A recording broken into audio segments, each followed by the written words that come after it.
After the discussion from the breakout room of VP Internal, now VP Jamela Santos will share her report of her chapter, the Rebap Greenhills. Nyre and B. Roel for assisting us and guiding us throughout this filling up this program. So we're needing the help of and Roel for the so that I can share. VP Roy, please, VP Jamela po to share the screen. Actually, everyone can share the screen po. Will it be the one to share? Yung program po na wala pa po siya, yung pinilapan po natin. I'll do it. I cannot Who will be share. sharing? Somebody sharing daw. Ay, sorry. Okay na po.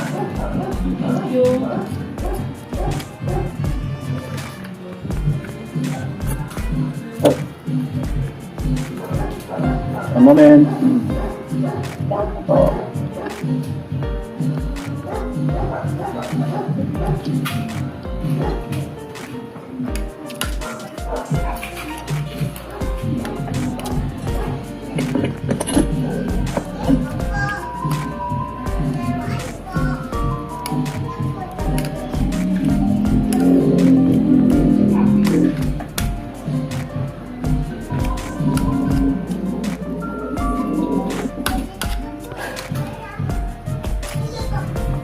Alright, there you go.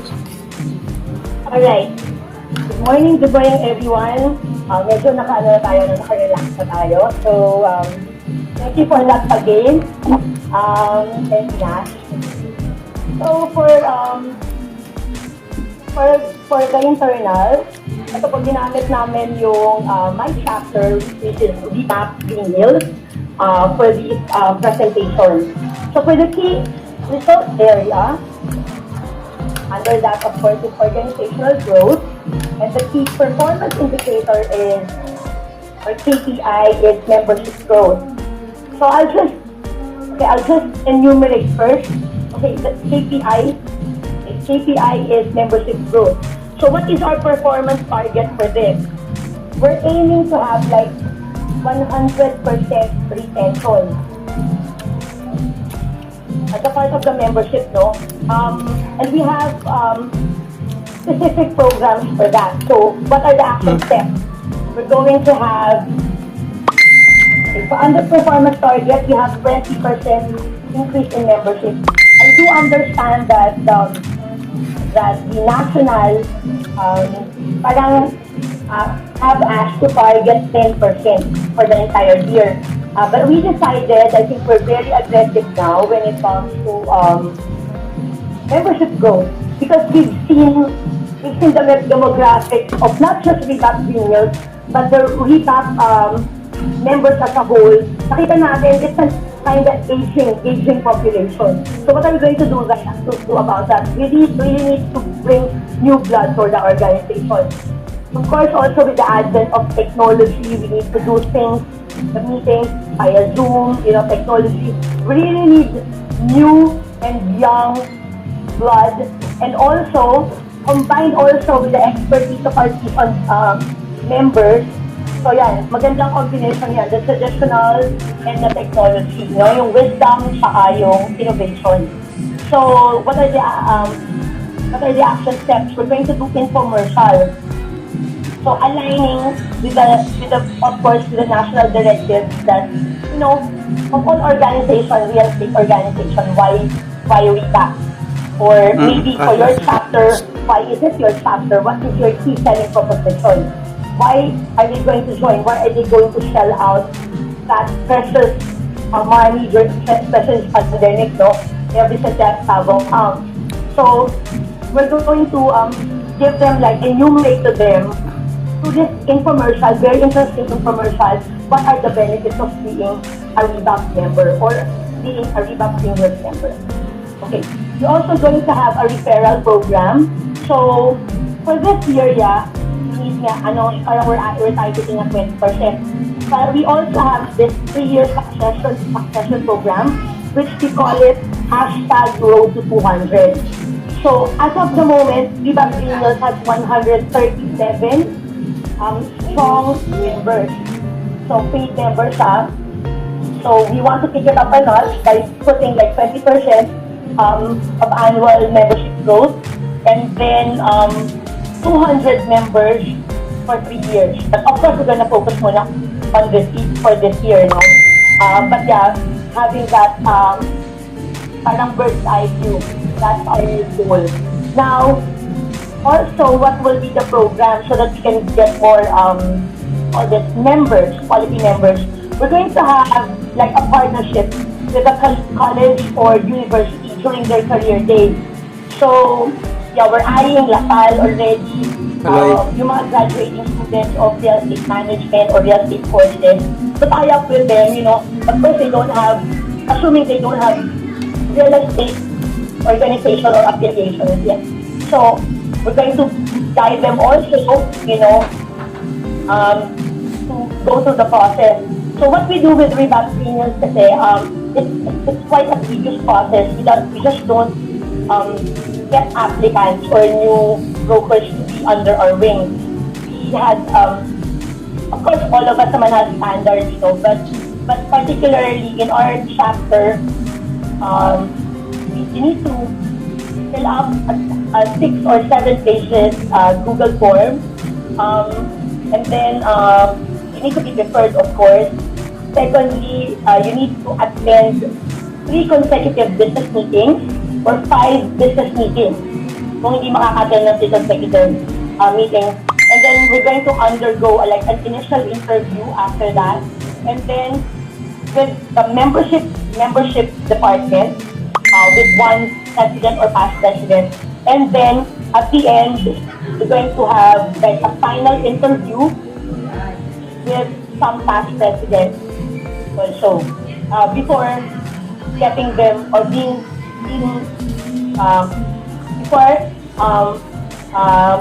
fully inducted and getting their membership too. Okay. So we also have like kit the welcome kit for the new members. So the timeline is here. So I'm happy to report that Rebap Greenhills submitted the first payment, bulk payment. Bago sinabi mo, sabihin mo na. So, payat na po yung 105 members. So, we kind of get like more than 70% already of our membership. Yung target po namin is January 31st. So, we're able to submit our reports po to the national na nakapagbayad na po yung 105 members out of the 137.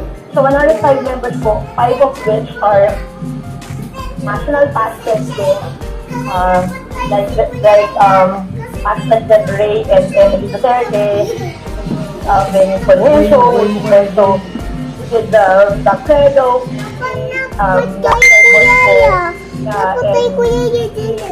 Pilaos, and who else? Past chairman, RBC Velasco. Now, our timeline is the first quarter of the year, and of course, our resources are, partnership with school, so samahan namin siya sa job hunting. And accountability partner po namin is of course VP-Internal. So under VP-Internal po, meron kaming Director for Fellowship. We also have Director for Business Meetings, and also Director for membership growth. So performance review is quarterly.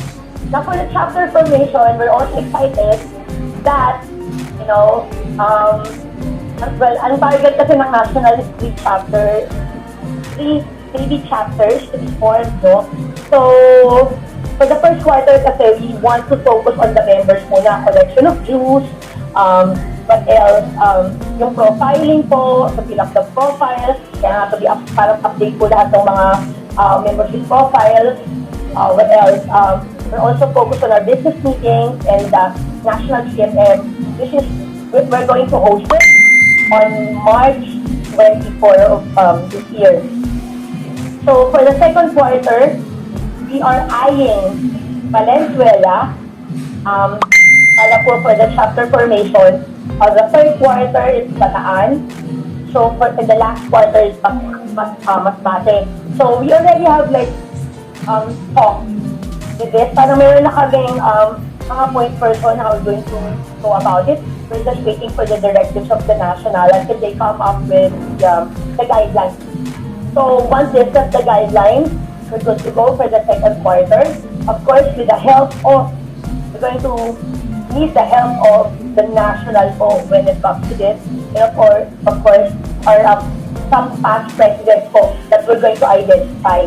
So the resources will be the guidelines of chapter formation.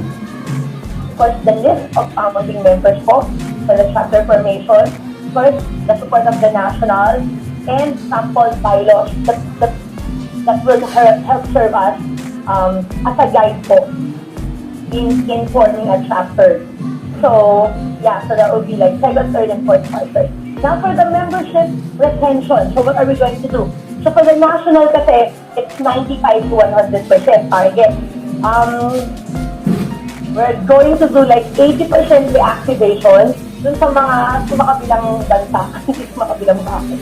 Makabilang bansa ng mga brokers, maybe kamustahin namin sila, send them like a profile form para hindi naman masyadong cold calling.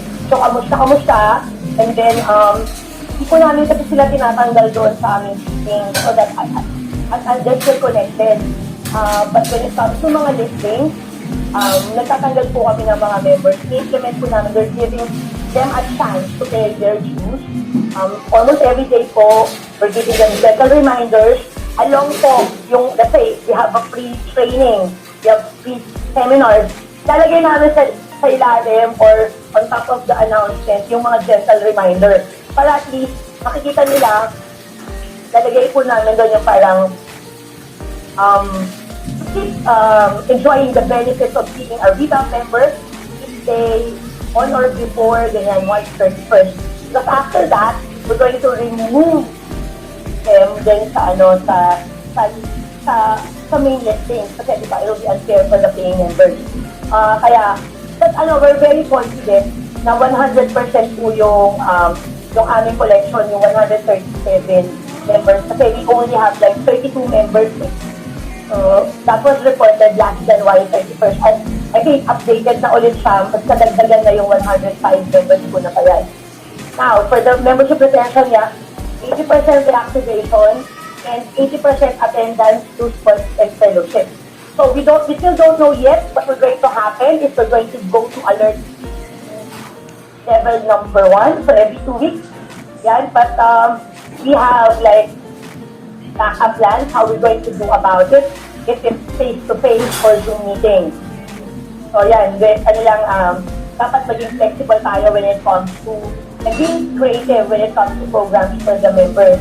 Now for the action step, renewal po and collection. Yan. And then, sports and fellowship. Of course, we have 5 monthly business meetings.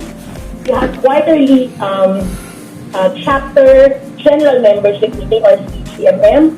We also have like team building. The team building is a big we're going to have. We're targeting, of course, at the first quarter, within this month actually, our team building for board of trustees. Because we want to know the strengths and weaknesses of our fellow BOTs, diba? Kasi, diba, we need laging intertwined kasi yung all of our activities and plans. So, we need to know, okay, ito yung strength niya. Ako, ang weakness ko talaga, technology, mahina rin ako sa mga online yan. So, MIS also helping us and of course, the president. And then the team building will be done like, we're targeting it on the second quarter of this year. So that still has to be determined if we're going to do face-to-face or Zoom meeting. So we're planning to create a poll for this because we understand that everybody is comfortable doing a face-to-face meeting or fellowship, and we respect that. So, we want to give them a choice kung ano po yung choice ng nakararami, doon po tayo sa majority. But, yeah. But if ever we're going to go through with a face-to-face, of course, they need to have, of course, the usual, need to be vaccinated, fully vaccinated.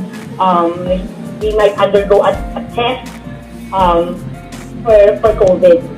Okay.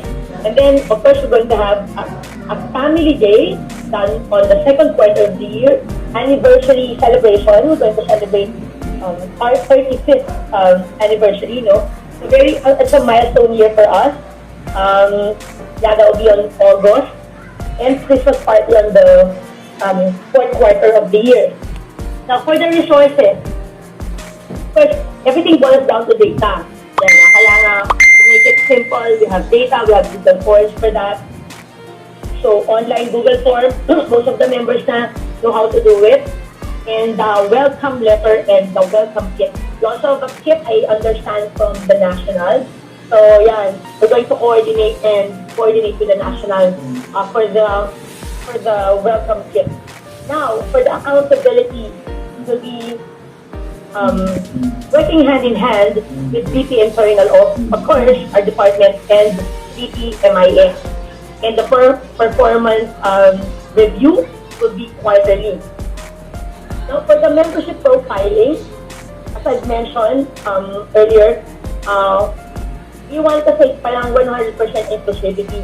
And so that's the reason why when we have programs, and I'm happy to report, I know this is not part of the criteria, but we're happy to announce na napatap na namin yung ceiling ng Zoom capacity.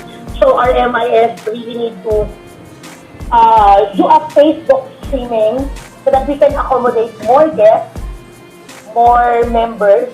Yun, parang at the start of the year palang we hit it 100, and then our last business meeting, we are very honored to have Mr. David Lichu. So parang dinadala na rin namin sa chapter, yung mga national levels, we try to bring it sa chapter para kasi to make it more enticing for the members, you know. Kasi syempre, ang mga brokers I've noticed, kahit ako, parang I have a very short attention parang deficit disorder, mabilis tayong mabilis yung attention natin eh. So we really need to, this is really our responsibility for our members. We need to bring them quality programs, business meetings, so that they feel that, okay, this is really worth my time to be in this organization, to be in this chapter. So that's our aim, to add value to the career growth, and not just career growth, but also personality of the members. Now, for the timeline, for the renewal and collection, we're on track. We're trying to, and we're doing it actually. First quarter, we want to collect 100% of the 137 for the membership. For the attendance, the business meeting and the like, so we're doing it twice or bi-monthly, the business meeting, and of course the CGMM done quarterly. Team building will be on first quarter of this year, family day, second quarter, anniversary, third, Christmas party in the first quarter.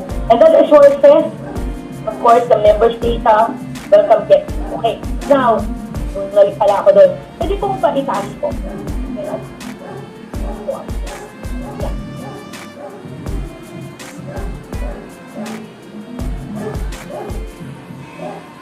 Meron pa po ba ito? Yan. So, for membership profiling, I'll just read it. Yan, templates po, yung resources natin, template of online form. And of course, our accountability for yung mga department of committees involved in this, our VP-Internal, we also have Director for Membership, the MIS, and we have also a chapter 65 at the time. So, That's about it. Yes po.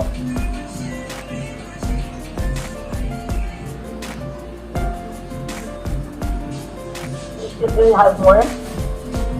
That's about it, VP Jam. For the opportunity of sharing our plans and programs, and we are really eager to learn from each other and share the best practices that we have. So So this is what the strategic planning is about. Thank you so much for the opportunity. Thank you, VP Nyre. VP Jam, palakpakan po of Greenhills for the internal representing Greenhills. But I would like to commend the number 2. This is really something that I look forward to other chapters if they can also include in their targets, no, KPIs under the chapter formation with a PT that shows other areas in the archipelago. If you can see, we have Valenzuela that says here in the second, and Bataan and Masbate. It's highly commendable to the chapters of Greenhills. Magaling. Well done, Jam. Well done. Palakpakan ng Greenhills. Now, after the presentation, we will wait for the evaluation. A constructive evaluation from our facilitator for tonight or for this activity. Let us hear from Ma'am Era. In search of a work, no, and work that can be done at their own sweet time. Especially so that there are a lot of companies now who have closed down. This is the time to catch them. Okay, catch them, no, because people are looking for work to be done. No, that's one. And I think later on there will be training programs that will be offered. It will also build capabilities of people. So this is what I mean by building the internal capabilities of your people. And when the time comes that business is better, then they will be able to participate in whatever you ask them to do. Now, I like very much the Career Day program. I used to be with the academe, and that you will, when you collaborate with the academe, they like that, no? Because it's an opportunity for OJT. That's one. Secondly, it will develop the leadership skills of students, and before you know it, they will jump to your company because you are, you have that welcoming environment in your group. The timelines, they're very good, but kung malalagyan nyo ng time, yung doon for chapter formation, very specific, maganda yon. Pero kung malalagyan nyo ng buwan, mas maganda, okay? Now, the last column on performance review, Q1, Q2, Q3, Q4, talaga yun ay, it's either you put achieve or not achieve, an X, okay? An X or a check, no? Ngayon, if it's an X and you did not achieve it when you're supposed to do it at that time, dapat meron ka ng corrective action or correction na gagawin para ma-achieve yon. The value of having a regular monitoring every quarter is that you are able to check yourself, no? And you train people to really check themselves also. During this pandemic, if there's anything that was really of value to everyone, is that people have to survive and people have to lead themselves if they have to survive this pandemic in this VUCA world of ours right now. Okay? So, each one has to lead himself. At yan ang trabaho ninyo bilang mga namumuno. And Rebap can offer a lot to the madlang people out there. Okay? Thank you. Congratulations, team. All right, so let's proceed with the finance.